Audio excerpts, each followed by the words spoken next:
Hello everyone, welcome to science class. So we just introduced about the new chapter, that is a windstorm and cyclone.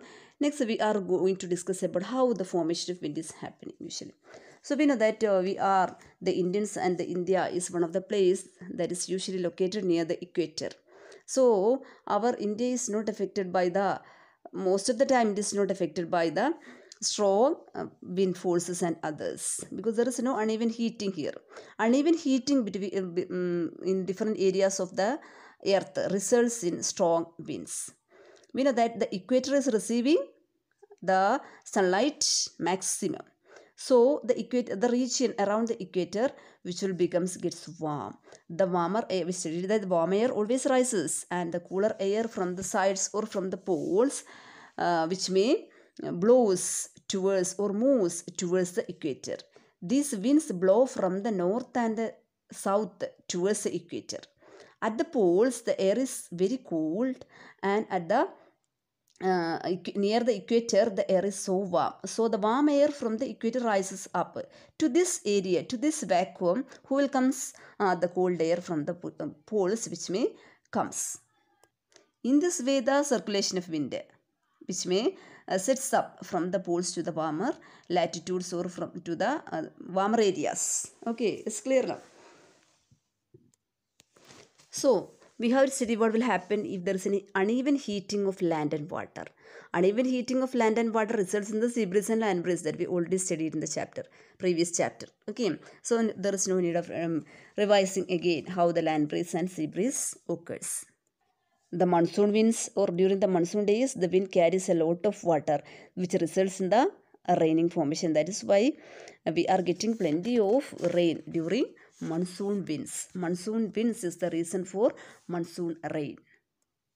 But this rain and also wind is not always happy, bringing happy ending. A number of problems are also causing there. That is because of the thunderstorms in the form of thunderstorm and cyclone. The thunderstorms that is usually develop in hot and humid areas, especially the tropical areas like in India. At what time? Not during the monsoon rains, but it's in the starting of the monsoon, and also in the ending of this monsoon we can see this thunderstorm. That is because of the uh, change in the temperature. We know that during this time, because of the sunlight, the earth heats up fastly. The heat rays from the earth, it is rising upwards. At the same time, who is coming down in opposite direction? The water or water drops, the raindrops, which may comes down, and this the hot air is rising up. The cold air is coming down, and the hot air is rising up. So because of this, there is a change in the pressure, and there is a striking.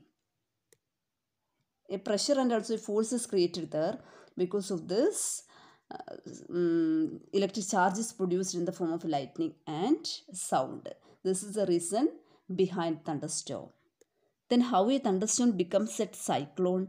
We know that usually how the formation of cloud is happening, that is the heat from the sun changes the water into water vapor.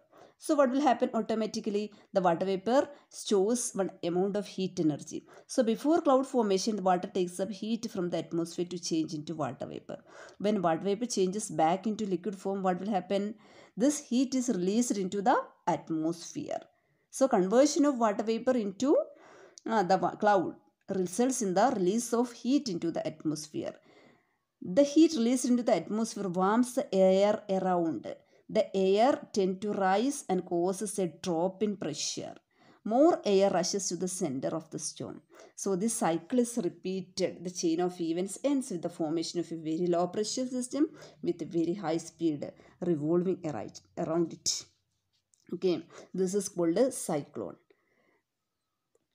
I will provide one video regarding how the formation of cyclones happen to make it as more clear. Okay, so the remaining part of the chapter that I will discuss in the next class. Okay, thank you.